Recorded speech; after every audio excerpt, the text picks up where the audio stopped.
Well, welcome everyone to this latest iteration of the Dr. Walter F. Edwards Brown Bag Colloquium Series. I'm Jamie Goodrich, the Director of the Humanities Center. I just have to note for the record that Dr. Edwards is in the room with us right now. And it's such a great here, Walter, whether virtually or in person. So thank you for coming. Today I have the pleasure of introducing my colleague in the Department of English, but also she's part of the linguistics program, Natalia Rakhlin, who's an associate professor in English and linguistics. And her area of specialization is child language acquisition and developmental language disorder, or DLD. And one of the goals of her research is to elucidate underlying mechanisms of language development and impairment in young children and the relationship between language and cognition. Another one of her goals is to establish reliable ways to identify DLD, particularly in children from culturally and linguistically diverse populations, for whom it may be masked or mimicked by linguistic differences. And she's contributed to studies of the biological basis of DLD and has quite a robust publication agenda, I will say.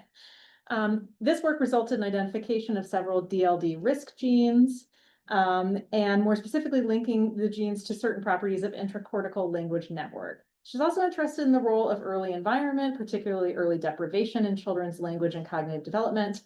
And this line of her work focuses on language development in children with a history of early institutionalization and international adoption, and children growing up in poverty. So in her most recent article, which is under review, she and her co-authors are asking whether it is possible to differentiate the effects of social disadvantage from cases of primarily genetically based DLD using current psychometric tools.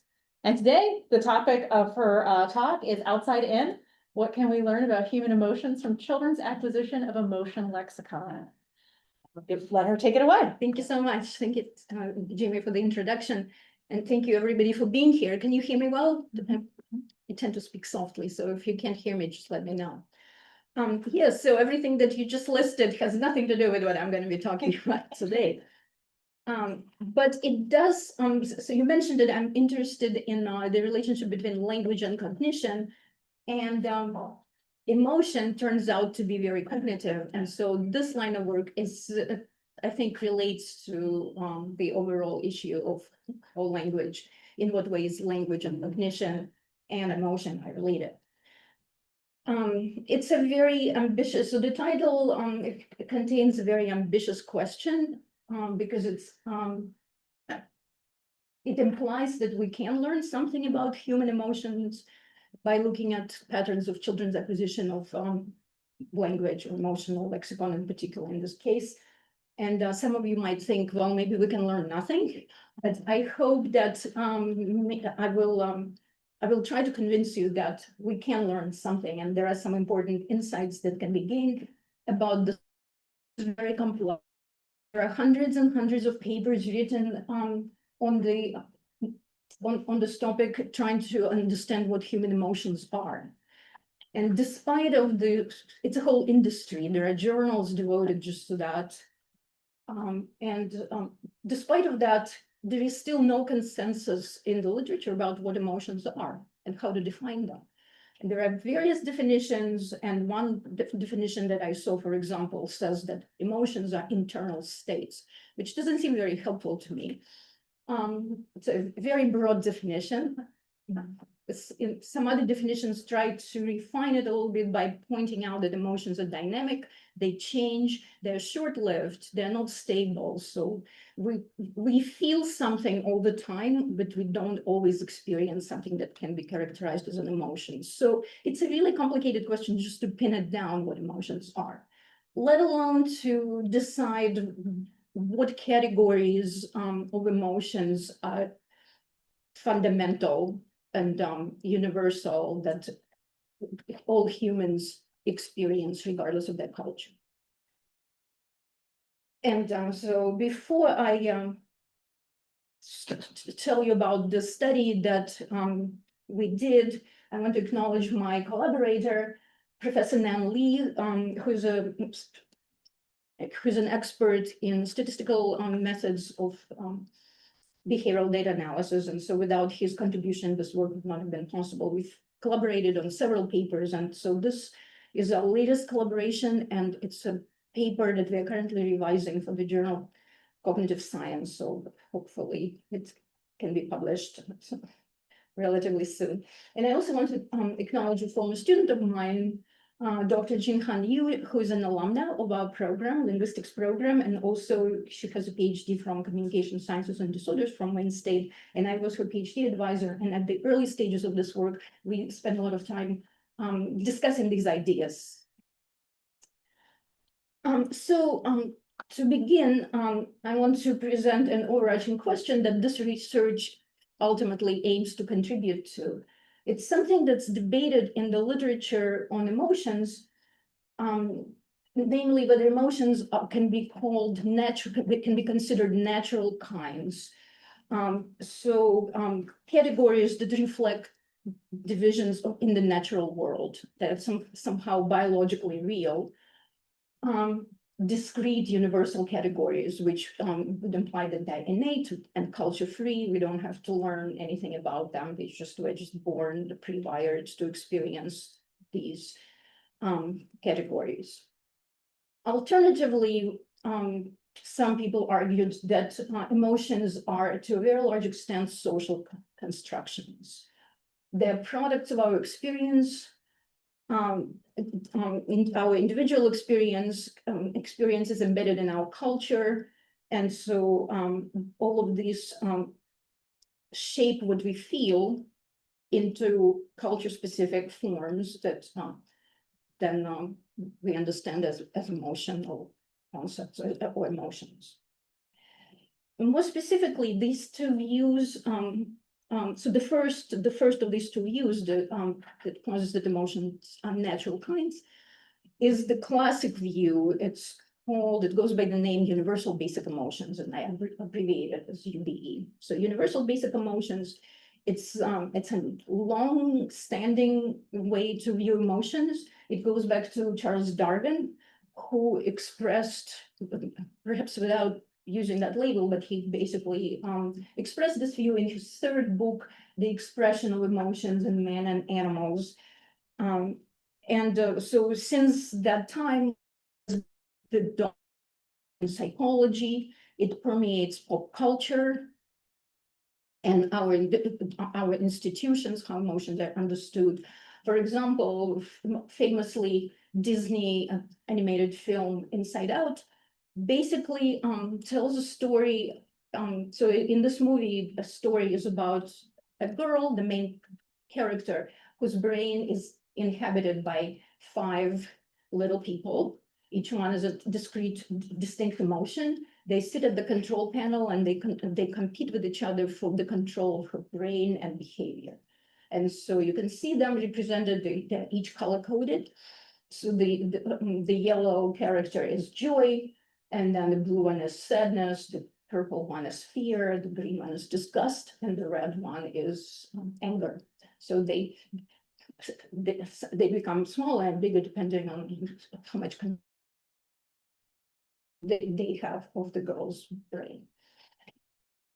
So essentially, this movie tells it's a cute story and a really popular film, and it essentially pretty faithfully represents the idea of universal basic emotions. And scientifically, the main one of the main current proponents of this theory is Paul Ekman. He wrote a lot, and his colleagues, and he's not, of course, the only one. There are hundreds of experimental papers that show support for this view. So essentially, this view suggests that we're all born with distinct neurocircuits for each of these 5 emotions. And usually they're not necessarily sure how many, but the most popular is this set of 5. Joy, fear, disgust, anger, and sadness. Sometimes they add surprise as number 6. And they're considered universal in that all cultures, people from all cultures and speakers of all languages experience them. They are basic because they're irreducible to anything else. So they're primitives in this theory. They are autonomous. Each one has its own dedicated signatures in the body and in the brain. And they're automatic. the automatic response is something happens outside the world and it triggers an emotion. Of course, what emotion gets triggered depends on the context. So it's still contextualized, but basically this is kind of the emotions that triggered. They are inside of us, and the outside world triggers them, and then we behave a certain way based on based on each emotion. This idea is represented very well in this online tool. It's called Atlas of Emotions. It's supported by the Ekman group. So this is what you see when if you log in. It says, "Welcome to the Atlas of Emotions." It is supported by the Dalai Lama. That tells you something, how popular this model of emotion is. And then the goal is to gain greater control over what triggers your emotions and how you respond. So I'm not going to address that side of that, but I just want to show you this atlas implies about the variety of emotions that exist. So this is the 5 emotions, and I like it that they're color-coded, just like the characters in the Disney movies. So maybe they're trying to imply that there is some kind of a color connection. So the red with anger, and the yellow with joy, and blue with sadness. So I don't know if they're making that claim, that it's some kind of a universal symbolism in the colors, in the connection between the emotions and the colors, but here we are. So these are the 5. You can see in the top right-hand corner the languages in which this atlas was translated. So they attempted to show that this is a universal model, not just for English, even though they use English words, fear, enjoyment. Joy was replaced with enjoyment here. Disgust, anger, sadness, so English words, but the implication is that they represent these concepts that are universal. And so they would be applied to each of these languages. It's not a huge set, and they're all related languages. They're all European languages. But I understand that it's difficult to do cross-linguistic work. So this is a good start. So, so this is the map for German, for example. And I don't know if you can see, unfortunately, it looks very pale. Can you read the? No. Yes, German. I believe it's hard for me because I need my glasses. So the same 5 emotions in the same colors, but they're translated into German. And a linguist or a person who speaks German might question whether the translation is accurate. So for example, in English enjoyment was translated into German as Freude, and exactly a good translation, because after all, Beethoven did not write his ode to joy, Ode an die Freude, as an ode to enjoyment, right? It's a very different concept. Also, angst is not the same as fear. It's it's closer to something like dread, which would not be a basic. I guess you could say, well, they're close enough, but you can see that there is an inconsistency, and people who work in this field in lexical semantics of emotion concepts pointed that out, that emotional terms are hard to translate. They don't translate well.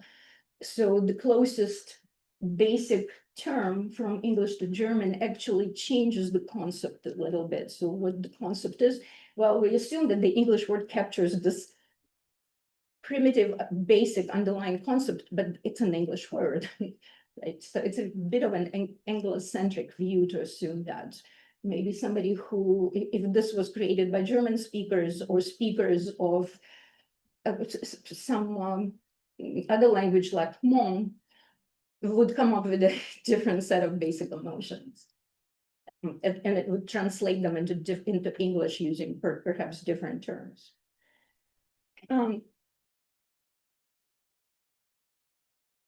Of course, the makers of this atlas are not naive. They understand that there are more than just these 5 basic emotions, and they conceptualize. So they think those 5 are the basic ones, and each one represents a family of emotions. And they break it down into these individual concepts, emotional concepts, or categories. And so here I'm showing you how they represent what they call the family of emotion of enjoyment. So each one, you can see there are multiple planes of different intensities, and you can see the categories. So it's about a dozen or so categories. It will be the same in all the languages, translated into French, German, Ukrainian, and Italian.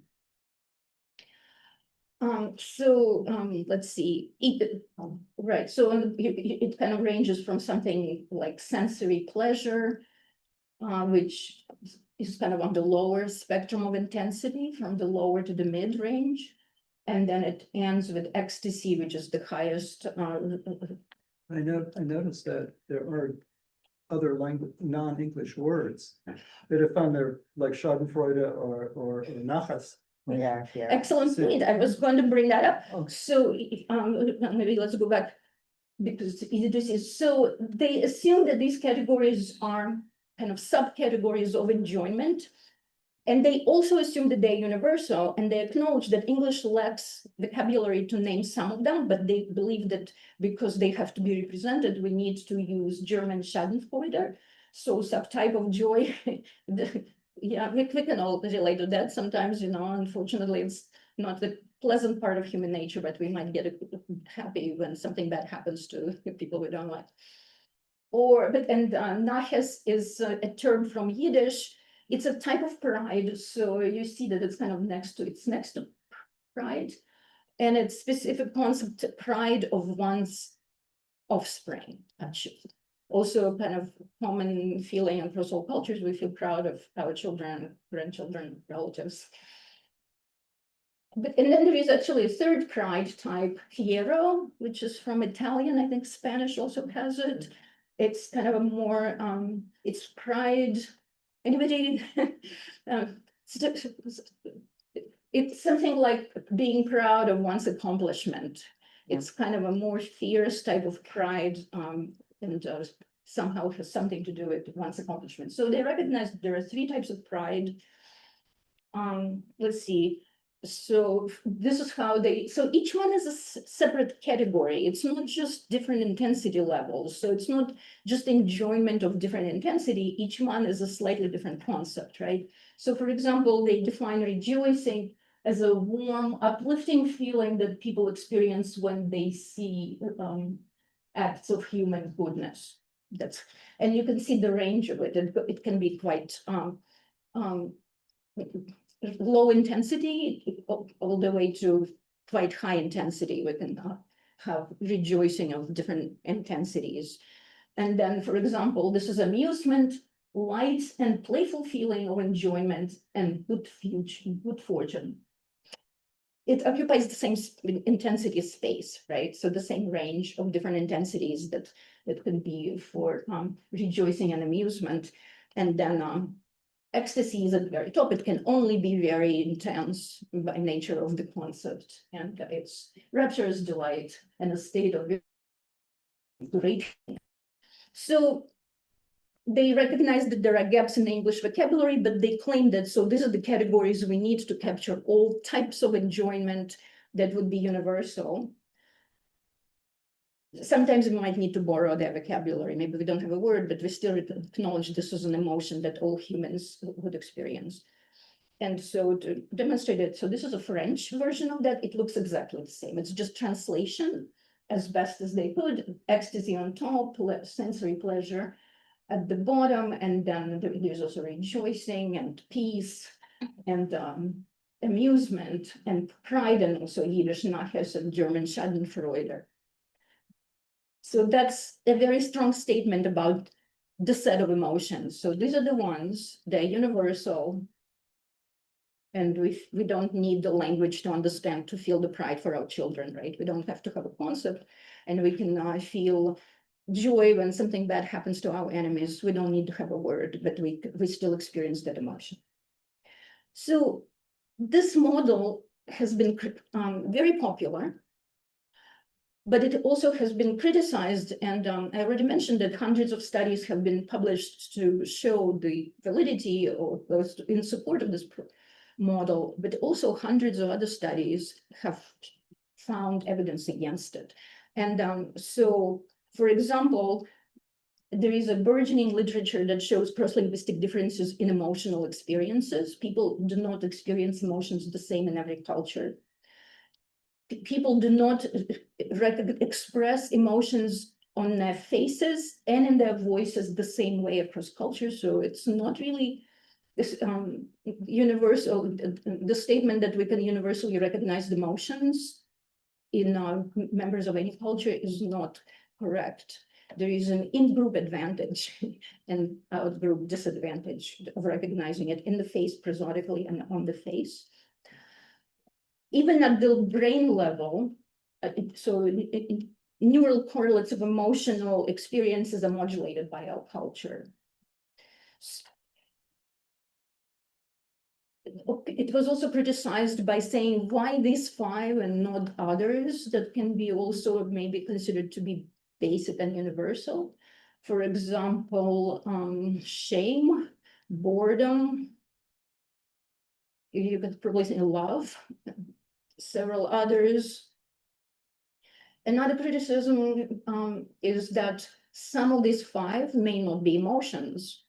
Disgust, for example, is not necessarily the same sort of animal as other emotions. It's more of a sensory effect, something we feel viscerally in response to physical stimuli, spoiled food and things like that. And then maybe metaphorically, we can adopt it and say that to bring it into the social realm and say, wait, I'm disgusted with your behavior, but that's a metaphor really.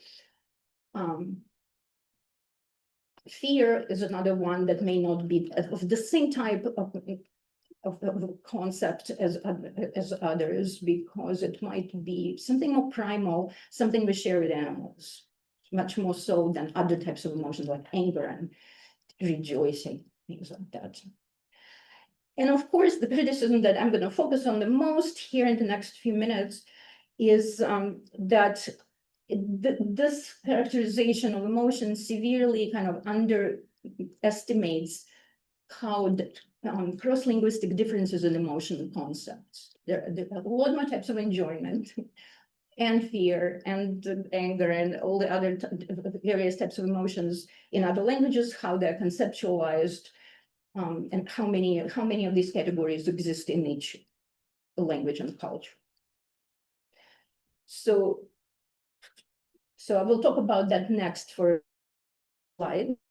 So about cross-linguistic differences and how emotions are lexicalized. So there is some really good work. Some recent one is by Anna Agarkova. There is more than this one. I've seen a couple, but there's some references in which she reviews work in lexical semantics of emotions, how they're lexicalized, and kind of systematically describes the differences. Anna Verspika has written a lot about that, and many others. So they all point out that there is a lack of one-to-one correspondence in emotion concepts across languages. So you cannot just take emotional lexicon from one language, translate it into another, and then you would get 2 equivalent sets. Some languages lack concepts, others, for example, even for very basic emotions. One example that is discussed in the literature is that Tahitian, for example, is claimed to lack words for sadness. They're just always happy in Tahiti, and there's no need to name sadness. Ifaluke lacks a word for surprise.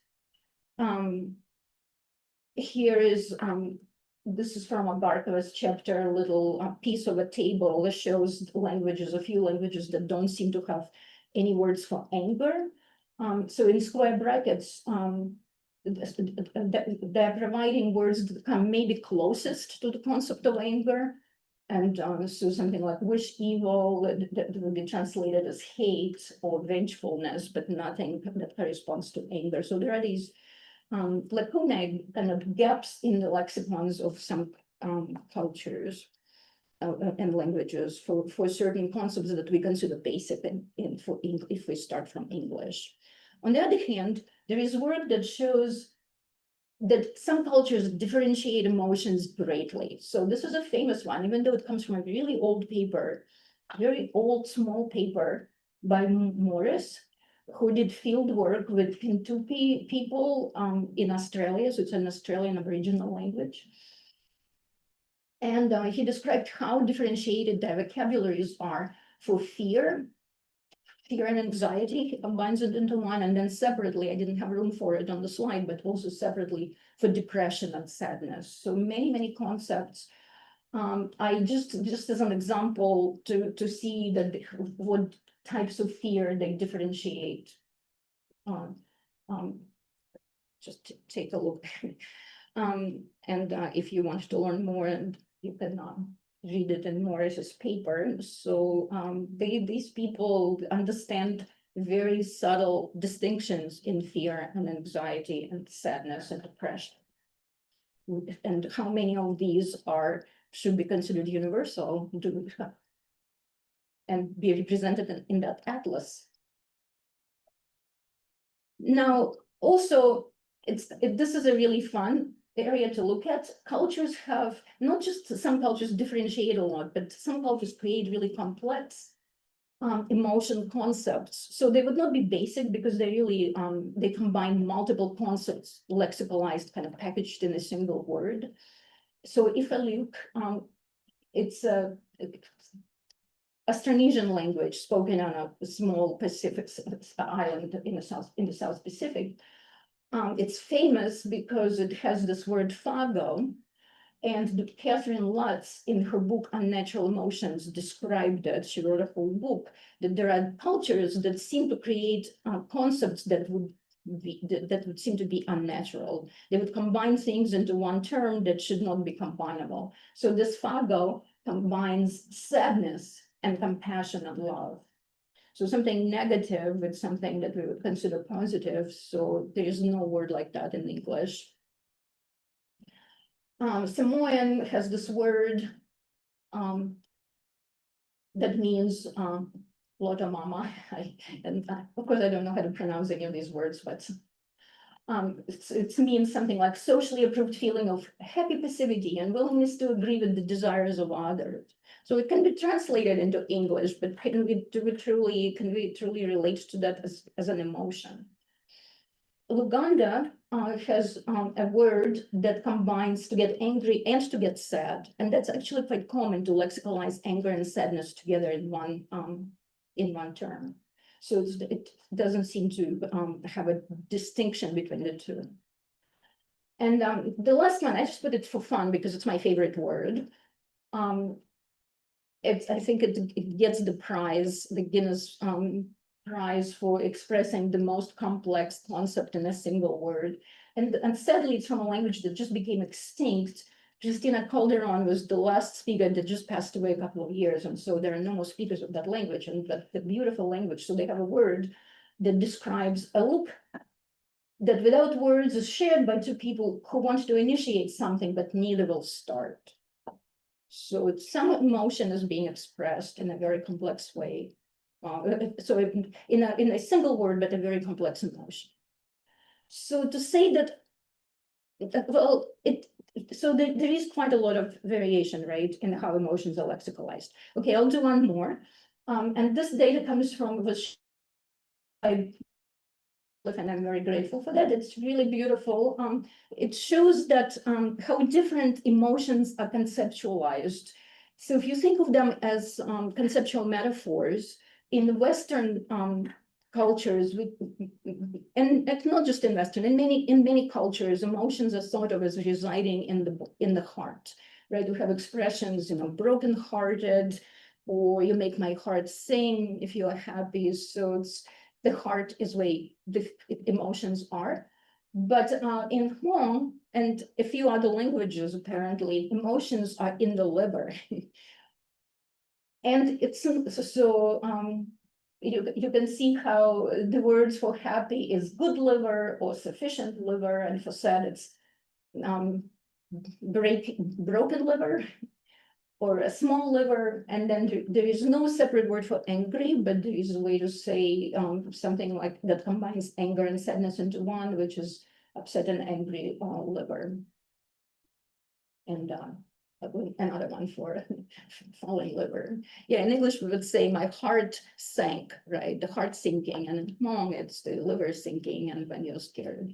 And it's also it has been noticed that in many cultures they conceptualized emotions as psychological in the Western world. We psychologize emotions, but in many non-Western cultures they somaticize emotions, so they feel it bodily. So they describe it in the same language as they would describe physical pain or physical sensations.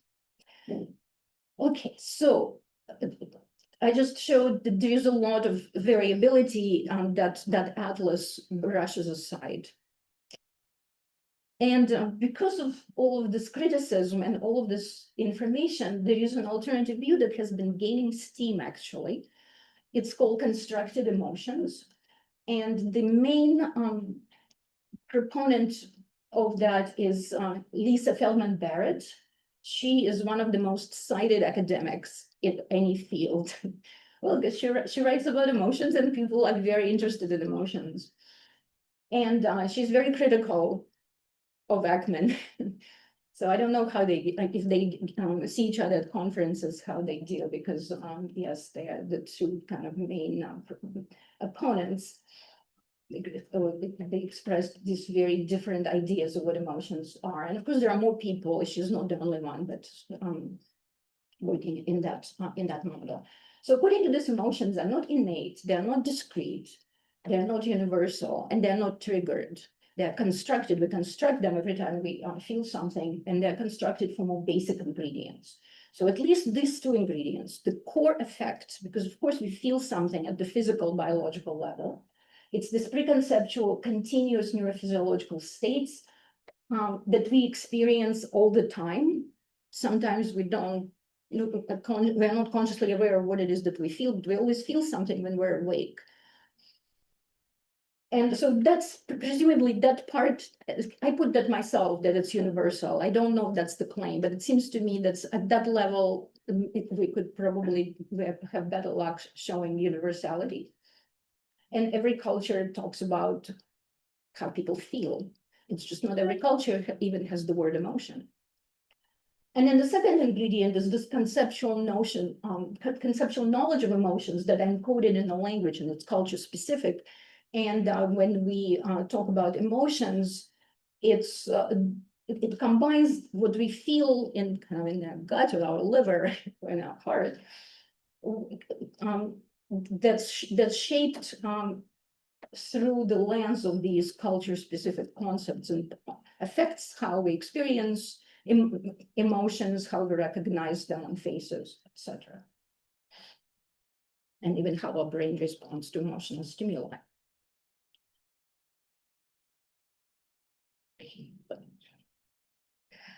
A related theory, but so it's usually discussed as a separate line of inquiry in this field, but it's fully compatible with the constructed emotion view, is the dimensional structure of emotions. So they're trying to figure out, so how many dimensions do we need to posit to capture the full complex world of all human emotions? So essentially saying this effect that we feel, we have to describe it. And so how many dimensions do we need to describe that? And so the theories of range, there is no agreement in that field. So some posit just two. So the classic one, it was valence. So feeling good or feeling bad, definitely that's an necessary plane to propose. And also a degree of arousal. So to what extent do we feel energized by when we experience that effect? Or do we kind of withdraw and I feel no energy? So those two are very common. Some people posit three, so they add approach, withdrawal. So approach are the emotions that cause us to reduce the distance between us and the stimulus. And withdrawal is the other around, to increase the distance. So, and Some people argue that maybe approach withdrawal is the most fundamental one and not the degree of arousal. So that it's a kind of an interesting debate, but not super important to us today. Some people propose that actually you need a complex, high multidimensional space. So in this paper, 27 different distinct emotion dimensions were proposed based on the analysis of emotional concepts. So, but perhaps it's a little bit of, it's not so much talking about the dimensions of affect we feel, but maybe dimensions that are embodied in the vocabulary of emotions across. So the two things probably need to be kept separately. So this was just my background. And now I'm going to talk about my study and predictions. So all of that literature does not look at child language acquisition. They look at adult language, at vocabulary in adult language, and experimental studies with older children or adults. But if we can extrapolate some predictions for how children would come to possess these terms that name basic emotions. And I think it boils down to how much variability versus uniformity do we predict. So universal basic emotion view predicts little variation. It basically predicts relative uniformity across individuals within a culture, across cultures and languages, and across emotional concepts, because there is nothing in the theory that tells you which of these should come in earlier as opposed to later. They kind of should all come in as a bunch relatively early. And the constructed emotion view predicts greater variability, individual, cross-cultural, cross-linguistic, and conceptual. It could just be really varied. And the dimensional approach maybe contributes something. So the dimensions that most readily mapped, so the emotion concepts that most readily map to the most fundamental affective dimensions should come in first. So if affect is the one, then maybe children are expected to learn something good and something bad, a positive and a negative opposition first, or approach withdrawal. So whichever one is the most basic one should emerge first. So we tested this prediction with Nan Lee to basically to evaluate the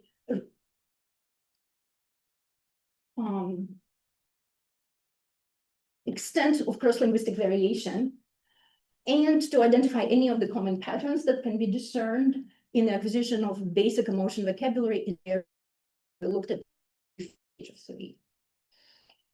And so hopefully we're hoping to shed some light on the taxonomy of emotion categories and their dimensional structure. So we looked at this repository of child language data. It's called Word Bank. It's maintained by researchers from Stanford University, and it contains data from almost over 90,000 children from multiple languages. You can see here the circles represent all the languages that are represented. So the data is quite, it's very specific type. So MacArthur-Bates Communicative Development Inventory is a instrument that has been developed for American English for studying vocabulary acquisition in very young children that cannot be tested yet. So 1, 2, and 3-year-olds, and even before. It's because it says comprehension, sort of what words children comprehend and what words children produce, and it's a parent checklist. So it's a booklet that has a bunch of words that researchers believe could be in principle parts of children's vocabularies at these ages, and the parents are just asked to cross off, to check off the words that children use. So multiple researchers contributed, it's not all from, Franks and from Stanford and his colleagues are maintaining it, but the data comes from all over the world from individual researchers who have contributed from different projects.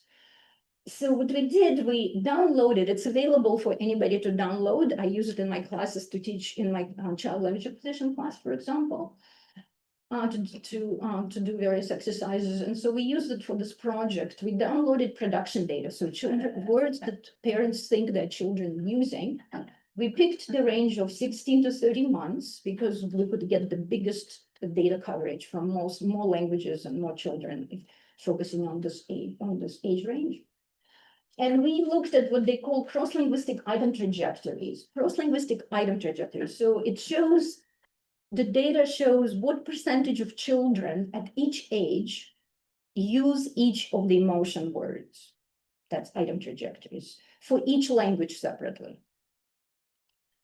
And we had to be Anglocentric for this. That's a big limitation, I understand. So we had to start with English words because this is how you obtain the data. You type it in English and then they give you all the languages that have lemmas that correspond, that in their opinion, corresponds to these words in all of the other languages. So we put in happy, sad, scared, mad, and yucky, because these are the words that were emotional words for American English. And we got data from 30 languages from various sizes, ranging from over 23,000 for British English. So it's really big. So you could, it has limitations, but it also has its pluses because you can look at huge samples like that you can never collect yourself. Some samples were quite small, but still substantial. 165 for Persian was the smallest one. And we did some statistical analysis. So our focal variable of interest was this proportion of children using each word at each age in each language. So we wanted to see how that changes across ages in each language, what patterns we can find, how much variability we could see in the data between languages as opposed to within languages. And so we used multi-level modeling. And we had two models, a baseline model that allowed us to quantify the proportion of outcome variation attributable to differences between language groups. We derived something called intra-class correlation coefficients that show the percentage of variance that can be explained by differences between languages. I'll show it to you on the next slide. And in the second model, it's a random quadratic time model. It allowed us to quantify the effect of age. So to model the changes across ages that are not linear, but curvilinear within each language group, and then to see whether there are differences in that curve across languages. So this is the results. So I grouped them into results A, which would be about these models. And then there is also results B, where we also looked at the order in which these words came in, so a separate group of results. So we found essentially quite a bit of variability across languages in the growth of emotion vocabulary. So this is the intra-class correlation coefficients. So it shows you the percentage of variance for each term that can be attributed to differences between language groups. And you can see that it was substantial for all of them. I guess I'm not sure, 9%, maybe you can think, okay, it's not that much, but for the rest of them, it's quite high. And it's interestingly that it seems to me that this result already shows that the words fall into two classes. So the first three, angry, happy, and sad, showed less differences across language groups as opposed to scared and yucky, which was quite high. Now, we also found a common pattern. So these two sets of concepts showed different behavior across languages. So essentially, we found that these two sets of concepts have different growth patterns. So happy, sad, and angry showed accelerated growth patterns. So as time goes by, as children grow older, the rate of use increases faster. It's not linear. It's not a straight line, but a curve. And for scared and yucky, it was a linear growth pattern and very high variability in the shape of the line curve. And I'll show you what it looks like. So this is the results plotted for happy across languages. So happy included 27 languages. It means that for 3 languages, the word happy, equivalent to happy, was not part of their first vocabularies at all. It was not included in the instrument. And so this is the list of languages that is represented here. It shows the percentage of children using the word happy in each language from the age of 15 to 30 months or 16 to 30 months.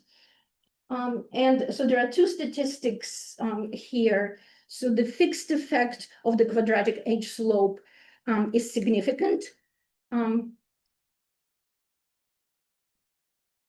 And it indicates that the slope was not, the non-linear, that it was a curvilinear slope for all of the languages. So there was no difference in that. And then the random quadratic, the random effect of the quadratic age slope is also significant. And that shows that the rate of increase is different across cultures. So that's what the two statistics mean. The pattern is even more clear for SAD. You can see how it accelerates in all the languages at different rates. So those are the two different statistics. It accelerates for all of the languages, but at different rates for each language. And mad or angry, same thing. You can see that the and changes because fewer languages. So you can see that we had 27 languages with the term for happy, but only 20 for sad. Angry or mad. Now for scared and also for yucky, the pattern is different here. So we find that the fixed effect of the quadratic age slope was not significant here. So it shows that we cannot posit accelerated growth for all of the languages. So the shape of the curve is very different. For some languages, the pattern was accelerating. For others, it was decelerating. For others, it was linear, etc. So a lot of variability in the shape of the curve.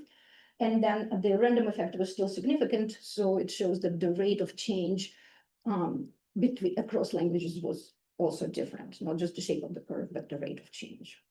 Same thing for Yaki. It even looks even messier. Now, we also looked at the order of emergence of the emotion terms. So we determined the age at which each term first reached the criterion, and we used the criterion that we had to come up with the criterion, and we decided that when 50% of the children in each population use the term, we'll look at that age, and then we will look at the sequence in which all of the terms come in. And so then we established the ranking for each of the emotion term for each language. So we can then compare, do these terms come in the same order in each language? And we found differences.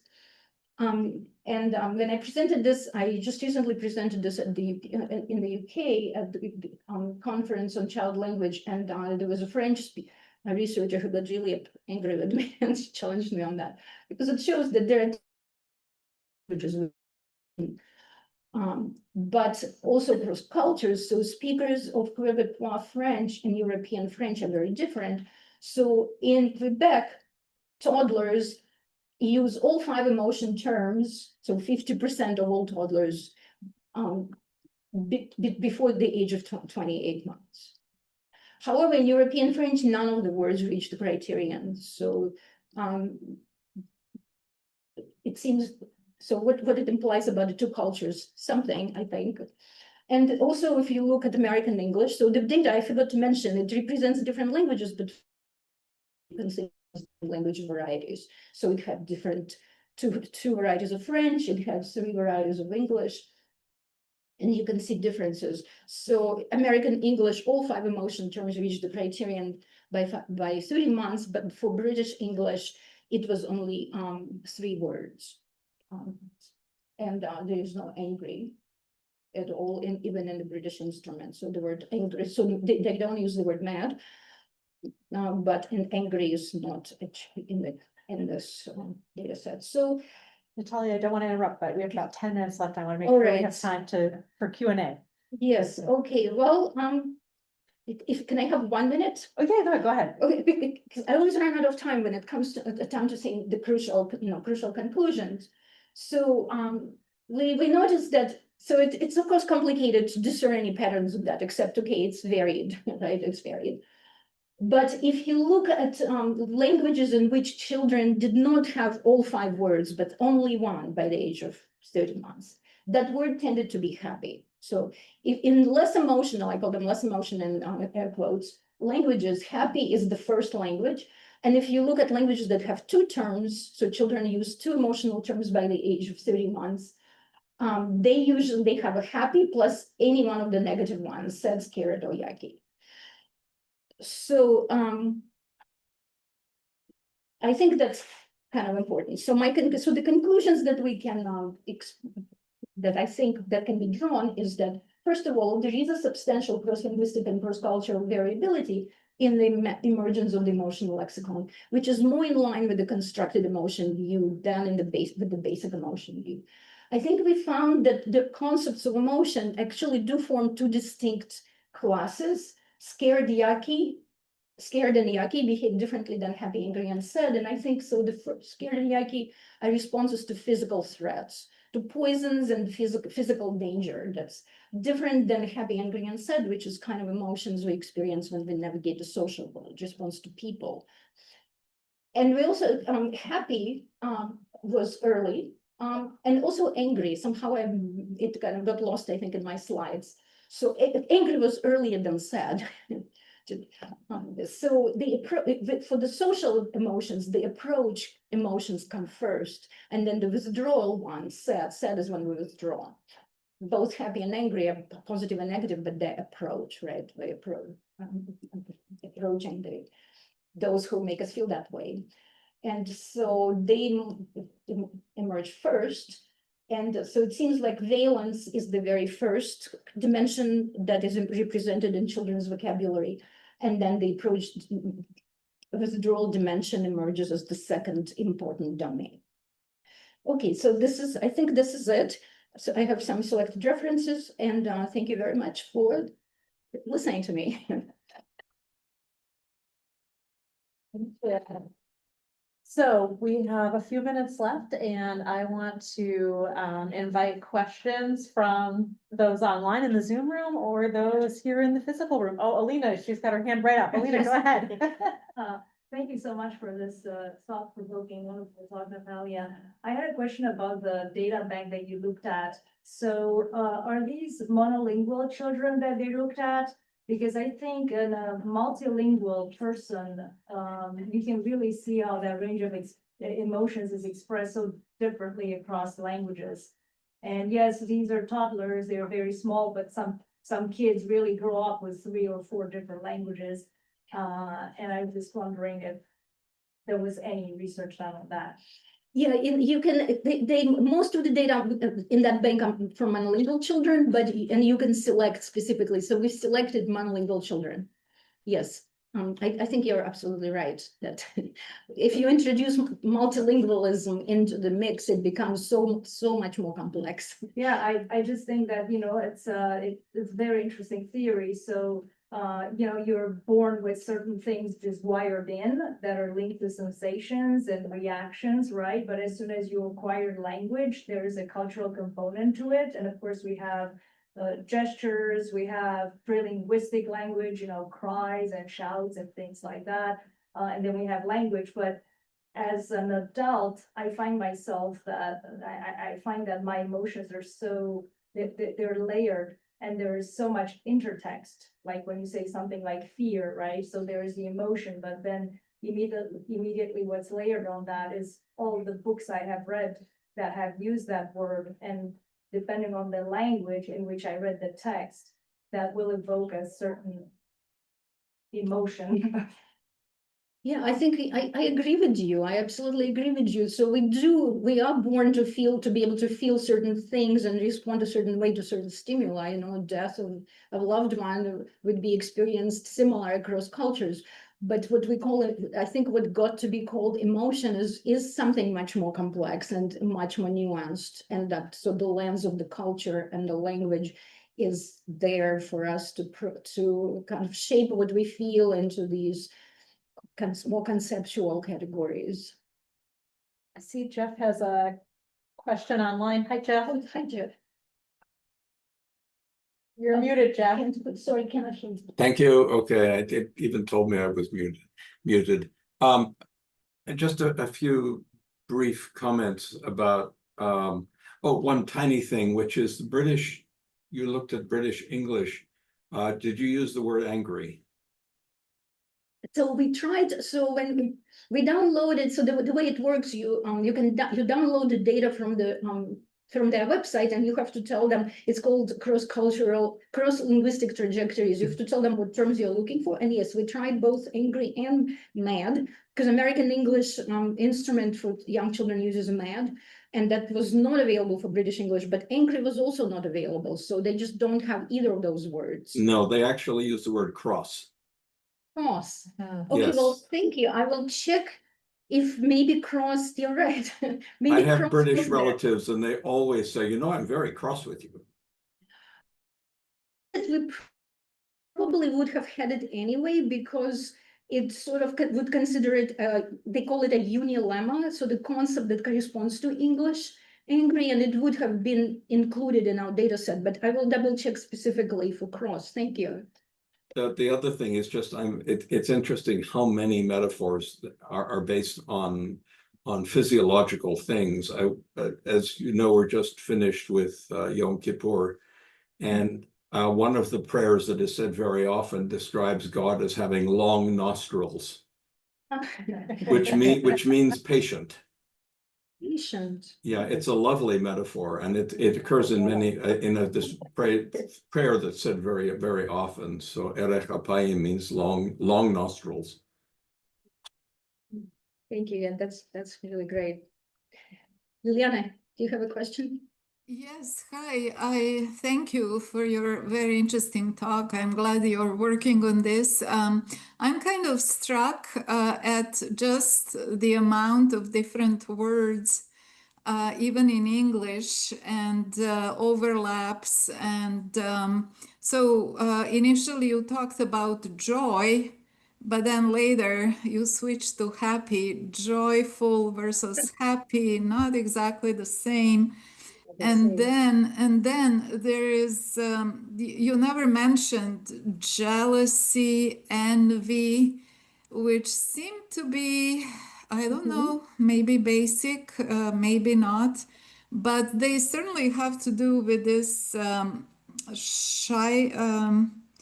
Schadenfreude, right? Which I don't know, you list that as a positive emotion. I'm having trouble with that. So I do it. It's not me. it's related to It's hate. a kind of enjoyment, right? You're right. It's not positive. Yeah, but is that joy the same joy as the one you experience when you hug your grandchild? I don't know. So these are so interesting, and I think that maybe something to consider is continuity with other species. When we look for universals. So I don't know, fear, certainly, satisfaction of some kind. But yeah, it's super interesting, and it looks like super hard to figure these things out. But thank you. Well, thank you. And so I think you're right. So it shows the limitation of this approach, where you have to find just a handful of categories and say that those are the basic universal ones that you get into these problems that so you did not include jealousy and some other things that you mentioned, and then you include Schadenfreude, that why that and not the Philippe concept or the Hmong concept or all those other concepts, right? So that's why maybe it's the approach that separates affect these basic ingredients and then says everything beyond that is constructed and it's culture specific. We shouldn't try to put it into one pot and make sense of it, but keep it separately. Maybe that's how you deal with all these problems. Yeah. Yeah, I have two brief comments and a question. One comment is, I believe that Inside Out was based on a lot of research, and I wouldn't be surprised, in fact, if the colors that they chose for the characters were taken from Ekman's work. It would be worth checking into, but I'm pretty sure that's what happened. Regarding the language, I have an anecdote for you from my brother-in-law, who was born in the United States and grew up in English. and his wife, who was born in France and grew up with French. And they decided to raise their children bilingual. He always speaking to them in English and she always speaking to them in French. But he's fluent in French and she's fluent in English. And I asked him one time, well, how do you decide when you're communicating with each other what language you use? And he said that typically it's in the context. If they're with friends who speak English, it's English. With friends who speak French, it's French. He said the one point where they will retreat to their home languages is if they're dealing with a particular emotional issue. Hmm. And then she will speak French, he will speak English to each other. So anyway, but here's the question. It seems to me that the argument about social construction relies on the notion that somebody's doing the constructing, and of course it's the parents. So I'm immediately, as you're talking, I'm thinking about, particularly with very young children, who else are they talking with? They're talking with their parents. I'm thinking about my own children, my grandchildren. Typically when words, emotional words are used, it's in response to some emotional expression on behalf of the child. Why are you angry? Yeah. Or why won't you eat this? You know, what, It's okay. there's a kind of interrogation or response going on in which I think these words play. I don't know, I've never really thought about it before, but when you use that expression socially constructive, well, where's the society and who's doing the constructive? That's the, so that's what I'm trying to understand. But the parents are using the terms that are given to them from the language that they acquired, which is the product of their culture, right? So that's the social construction. We constructed, according to Barrett, emotions are constructed each time, so they're not triggered. They don't live in us. She actually has done a lot of neuroscientific kind of research that shows that they fail to find dedicated neurocircuits for each emotion. So it's not like they're somewhere specific in the brain. Every time we feel them, we construct them. They're not triggered. And we construct them from different ingredients. And one ingredient is these concepts that we learn from our parents, but the parents also learn them because they're in that culture, right? So I think that's what the social construction piece of it.